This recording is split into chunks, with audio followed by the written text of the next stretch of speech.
Live TV, सच सबसे आगे।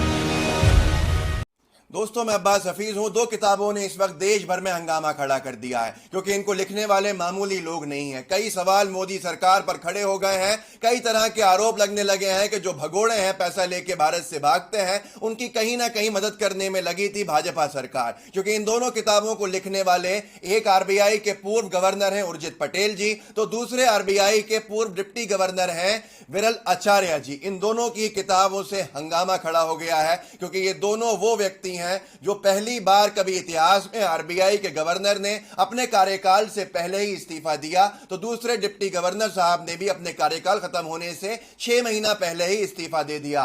कई सवाल खड़े हुए पर धीरे धीरे चर्चा से गायब हो गया। खैर, मैं आपको सुनाता हूं कि क्या क्या इस किताब के अंदर हंगामे वाली चीजें। जनसत्ता की खबर है, इसके बाद और बात करेंगे और खुलासे होंगे। जनसत्ता ने लिखा है, उर्जित पटेल की सरकार संग किस बात पर थी अनबन, पूर्व आरबीआई गवर्नर ने अब खोला राज। सीधा सीधी बात थी कि मोदी सरकार, भाजपा सरकार कर्जदारों की मदद करने के लिए नियम कानून आसान करना चाहती थी। ये बातें आपको आगे समझ में आएंगी। खैर, मैं सुनाता हूं। सितंबर 2016 से लेकर सितंबर 2018 तक आरबीआई के गवर्नर पद पर रहे पटेल ने किताब के रिलीज के मौके पर यह बातें बताई। यह भी महत्वपूर्ण है दोस्तों कि उर्जित पटेल जी को मोदी सरकार ही लाई थी, और इसके बाद मोदी सरकार से ही मतभेद की वजह से ये चले गए। विरल आचार्य जी को भी मोदी सरकार ही लाई थी। रघुराम राजन जी जैसे लोगों को हटने के बाद इन लोगों को बिठाया गया था, और इनकी फिर नहीं बनी मोदी सरकार से। तो आप सोच सकते हैं कि जो स्थिति है कितनी भयावह है। उन्होंने बताया, पटेल साहब ने, आरबीआई चाहता था कि बैंकरप्सी कानून को सख्त बनाया जाए ताकि भविष्य में जो कंपनियां डिफॉल्ट करने की फिराक में हों उन्हें सबक मिले। फरवरी 2018 में आरबीआई की तरफ से एक सर्कुलर जारी किया गया था। यह सर्कुलर बहुत महत्वपूर्ण है। इसमें कहा गया था कि जो भी लेनदार राशि नहीं चुका रहा है उन्हें डिफॉल्टर्स की लिस्ट में डाला जाए। इसके अलावा सर्कुलर में यह भी कहा गया था कि जो कंपनी डिफॉल्ट कर जाएगी उसके प्रोमोटर इंसॉल्वेंसी ऑक्शन के दौरान कंपनी में हिस्सेदारी बायबैक नहीं कर सकते हैं। अब इसके बाद मोदी सरकार जैसे ही सर्कुलर जारी हुआ, इन्होंने कहा है आगे उर्जित पटेल साहब ने अपनी किताब में कि बैंक का और सरकार का मतभेद शुरू हो गया, क्योंकि सरकार चाहती थी, आप सोचिए, ऐसा सर्कुलर जिसके अंदर कर्जे का कानून जो था वो सख्त बनाया गया था, इसको वापस ले। सरकार ने प्रेशर डाला कि आरबीआई इस सर्कुलर को वापस ले। उर्जित पटेल जी ने मना कर दिया कि हम इस सर्कुलर को वापस नहीं लेंगे, जिसके बाद आपको खुद मालूम है कि उर्जित पटेल को इस्तीफा देना पड़ा। और आगे क्या क्या हुआ, इसमें बहुत से खुलासे हैं। जो खुलासे कुछ बाकी भी रह गए हैं, कुछ शायद बाद में होंगे। जो बातें नहीं कही हैं उर्जित पटेल जी ने, विरल आचार्य जी ने कही है। विरल आचार्य जी ने क्या लिखा है अपनी किताब में, मैं उसका भी एक खाका आपको सुनाता हूं। सरकार चाहती थी लोन न चुकाने वालों पर नरम रहे आरबीआई, आसान करे कर्जे का नियम। सोचिए, जिस वक्त लोग भाग रहे हैं भारत से, कर्जा लेकर नहीं चुकाकर पैसा लेके भाग रहे हैं, उस वक्त भारत सरकार चाहती थी कि आसान किया जाए कर्जे का नियम और लोन न चुकाने वालों पर नरम रहे आरबीआई, पूर्व डिप्टी गवर्नर ने लिखा। विरल आचार्य ने 23 जनवरी 2017 को डिप्टी गवर्नर के रूप में ज्वाइन किया था। आचार्य ने आरबीआई में अपना 3 साल का कार्यकाल पूरा होने से 6 महीने पहले ही जुलाई 2019 में पद से इस्तीफा दे दिया था। आचार्य ने आगे लिखा कि केंद्र सरकार चाहती थी कि रिजर्व बैंक लोन न चुका पाने वालों के प्रति नरम रुख इख्तियार करे। इतना ही नहीं, सरकार चाहती थी कि बैंकों की तरफ से कर्ज देने के नियमों में भी ढील दी जाए। सोचिए, जब कर्जा लेके भाग रहे हैं उस वक्त सरकार चाहती थी कि बैंकों के जो कर्जा देने के नियम हैं उनमें ढील दी जाए। किताब की प्रस्तावना में विरल आचार्य ने सरकार की तरफ से अधिक मॉनेटरी और क्रेडिट स्टिमुलस, आर्थिक मदद को लेकर भी सवाल उठाए। उन्होंने लिखा है कि इन स्टिमुलस से भारत के फाइनेंशियल सेक्टर की स्थिरता खत्म हो गई। पिछले एक दशक में स्थितियां मुश्किल हो गई। आचार्य की इस किताब में उनके भाषण, उनके रिसर्च और मौद्रिक नीति समिति के सदस्य के रूप में उनकी टिप्पणियां शामिल हैं। दोस्तों, मैं बताना चाहता हूं मैं आपको, जिस वक्त यह खुलासा हो रहा है कि मोदी सरकार चाहती थी कि कर्जे के नियम आसान हो, कर्जदार जो भाग रहे हैं मतलब उनके लिए आसानियां हो जाएं। अब यहां पर आपको यह जानना बेहद जरूरी है कि कितना कर्जा तो राइट ऑफ कर दिया गया है। मतलब आरबीआई ने यह मान लिया है कि अब यह नहीं चुकाया जाएगा। आरटीआई लगाई थी साकेत गोखले ने 2020 में, जिसको छापा था अखबारों ने, इकोनॉमिक टाइम्स ने, कि 50 विलफुल डिफॉल्टर्स के लोन राइट ऑफ किए हैं 68,600 करोड़ के आरबीआई ने। ये आरबीआई ने खुद कहा है कि हमने 50 विलफुल डिफॉल्टर वो होते हैं जो पैसा दे सकते हैं लेकिन नहीं दे रहे हैं। और राइट ऑफ करने का मतलब है कि बैंक अपनी बैलेंस शीट से हटा देता है कि भाई उम्मीद नहीं है कि अब ये देंगे, आगे भविष्य के अंदर जिस तरह से निकाल सके निकाल लें, लेकिन उम्मीद जीरो हो जाती है। 68,600 करोड़ रुपया का कर्जा जो है वो राइट ऑफ किया आरबीआई ने। आप सोचिए, कल्पना कीजिए। यही बातें आज कौन कह रहे हैं? उर्जित पटेल जी, विरल आचार्य जी। लेकिन इनकी बातें कुछ ना कुछ अप्रत्यक्ष हैं जिसको समझने की जरूरत है।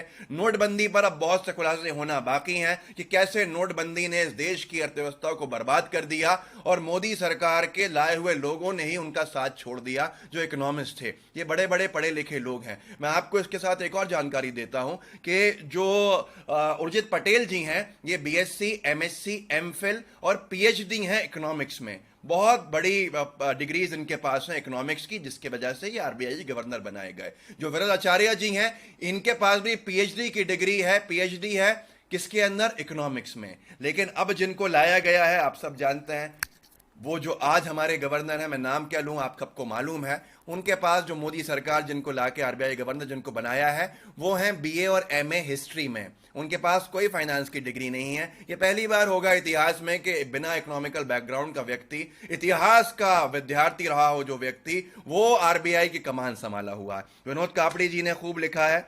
आरबीआई के पूर्व deputy governor doctor Viral Acharya ने अपनी नई किताब में बड़ा खुलासा किया है कि मोदी सरकार चाहती थी कि हजारों करोड़ के कॉर्पोरेट डिफॉल्टर्स पर आरबीआई सख्ती ना करे। आरबीआई की स्वायत्तता छीनना चाहती है मोदी सरकार, इसलिए उर्जित पटेल ने इस्तीफा दिया। ऑटोनॉमी जिसको कहते हैं हमारे, उसके अंदर ऑटोनोमस स्टेटस जो होता है, जो स्वतंत्रता होती है, जो आरबीआई के पास थी, सरकार का निरंतर हस्तक्षेप इसकी वजह भी बना है।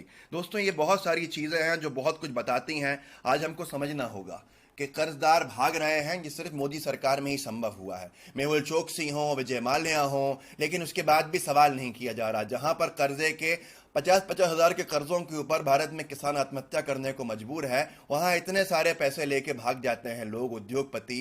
पैसा चुकाना नहीं होता, जबकि उनके ऐशो आराम की जिंदगी चल रही होती है, हेलीकॉप्टर से घूम रहे होते हैं। और ऐसे लोगों के लिए मोदी सरकार हस्तक्षेप करके कह रही थी कि कर्जे को, के कानून को आसान किया जाए, जो दिवालिया घोषित किया जाता है उसके नियमों के अंदर और संशोधन करके उसको आसान किया जाए, हल्का किया जाए, जिससे कि सीधा फायदा किसको होता?